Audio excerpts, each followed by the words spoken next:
Hello everybody. Firstly, I'd just like to welcome you to this webinar where we'll be talking about stock prices, the recent earnings season, and whether the decade-long bull market is about to come to an end or not, and what this means for you. My name is Sasha and I'm a financial analyst from the research department at Fortrade. I'm really pleased that you're attending this webinar. If you have any questions, I'll do my best to answer them, or please call us and ask to speak to a senior account manager who'll be happy to help. Before I go any further, please take a moment to read our risk warning and disclaimer.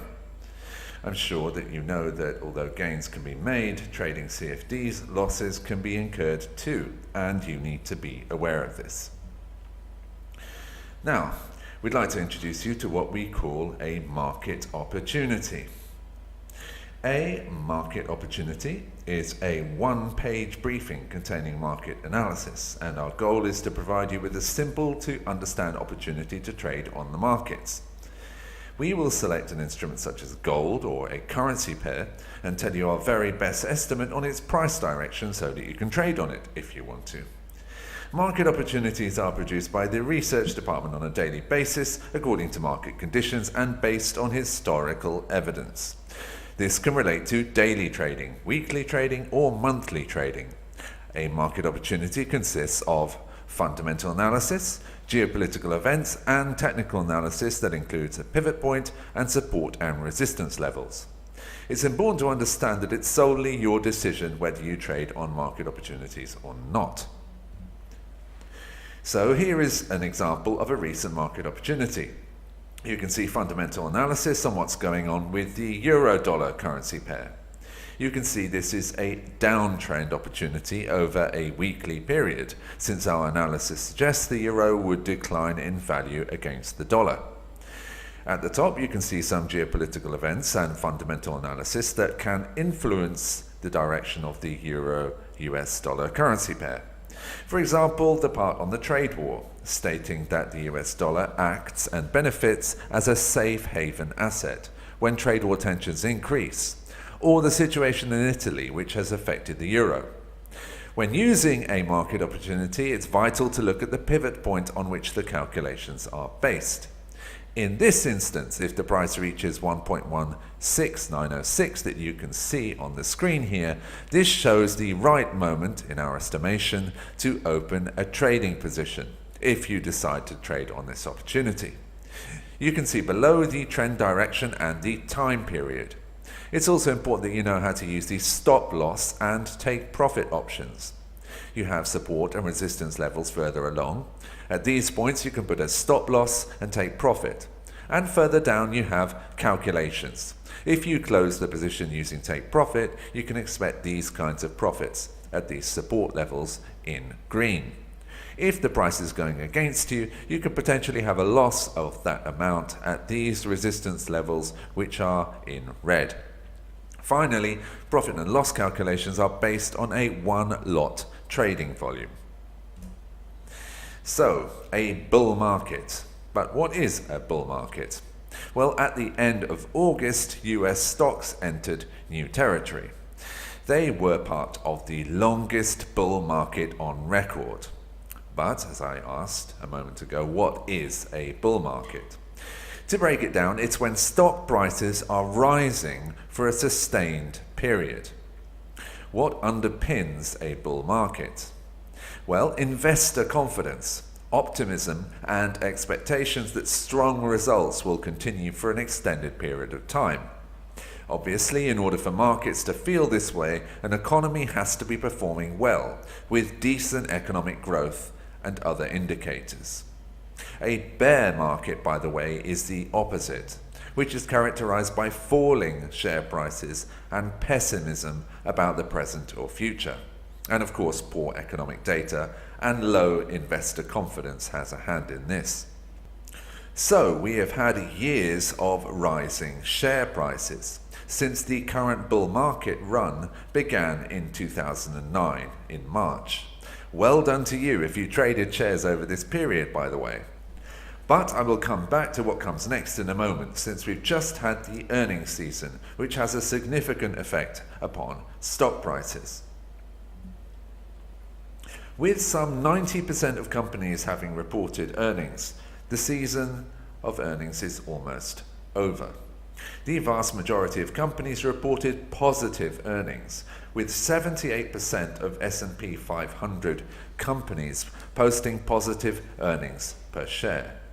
Slightly less, 61% reported a positive sales surprise. This was a good earnings season, but the fact is that many stocks have recorded a fall in prices. Why? Well, there are a number of reasons, but let's look at this in the context of the wider bull market. The trade war. This is the fundamental fear that continues to linger in investors' minds. With no current prospect of an end to the trade war, global economic growth is bound to decline, and that will impact US companies and hurt market sentiment. The slowing down of growth, which I just mentioned. Markets and prices tend to react based on what will happen in the future.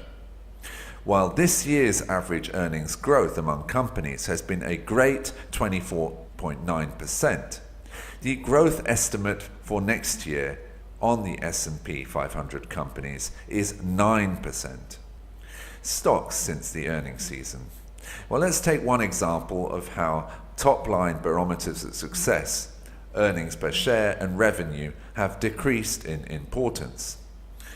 Apple recorded $2.91 earnings per share and a revenue of $62.9 billion, both figures beating analysts' estimates.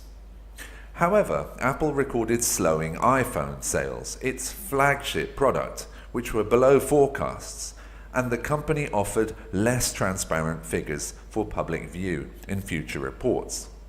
As a result, Apple's share prices went down 6.5% after results were posted. By the way, with Netflix we see similar principles at work, that even though its top-line forecasts are important, new subscribers are the statistic that investors look for, which moves prices either up or down.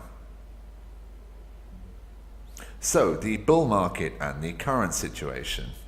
Let's take another look at the bull market and see how it's affected the S&P 500, or the USA 500, if you prefer.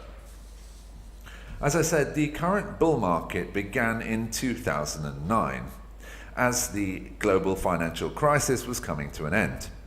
You can see some details here on this graph, such as the Greek bailout, the Eurozone recession, and so on.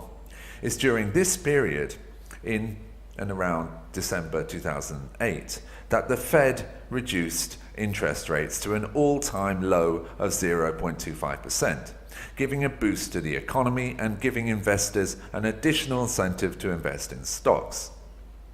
In 2009, the S&P was trading around 700, and today it's trading just above 2,700. That is an increase of over 285%. So the question is, can we expect the run to continue? The smart answer to the question is that the bull market has already technically ended. As you can see here, the S&P 500 has broken through the bull market trend line for the first time since the bull run began in 2009. This means that the direction of stocks is uncertain on a technical level and depends on fundamental and geopolitical factors. What have we seen recently with stocks? Well, it hasn't been good. Since the beginning of October, we've seen huge volatility with stock prices, and prices fell by some 7% on the S&P in October. The volatility has continued into November, although the index has climbed slightly so far this month as of this webinar. There are a number of factors worth consideration which have driven stock prices higher recently. So these are the factors. Interest rates. Interest rates remain historically low, which tends to push stocks higher. However, rates are rising, and another 3 rate rises are expected next year. If those rate hikes reduce demand, growth could slow and stocks could stumble. The corporate tax cuts. President Trump's corporate tax cuts helped boost companies. Not including the current earnings season, S&P 500 companies have received more than $30 billion from the tax cut, which has helped boost stock prices. Companies like Apple benefited hugely. However, the impact of the tax cuts will not be felt any longer going forward. And of course, there is the strong US economy. The fundamentals of the US economy remain strong, but the main fear is a longer-term trade war, which will certainly negatively impact the US economy, even if the effect hasn't been felt by most Americans so far. But what do the analysts say? Well, most analysts appear to agree that both company earnings and stock prices won't be rising at the same rate we have seen over the past few years. However, there is a difference of opinion as to how much stocks will climb or fall over the next period. This is reflected in a survey conducted by Eaton Vance.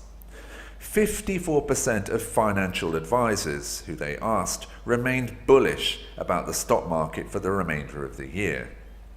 On the other hand, 41% of retail investors expect stock prices will trade lower in the next 6 months. That's the highest reading since April. With opinion divided on Wall Street, then, it's even more important to trade on the right stocks, or to consider going short or using the sell option if you believe stocks might decline. Well, I hope that you found this webinar useful. Of course, at 4Trade we will be following developments related to stocks, and we are constantly analyzing factors that account for stock price changes. And all of our senior account managers are fully briefed. Please get in touch with your senior account manager for further information. Until next time, goodbye, and please join us at 4Trade again soon.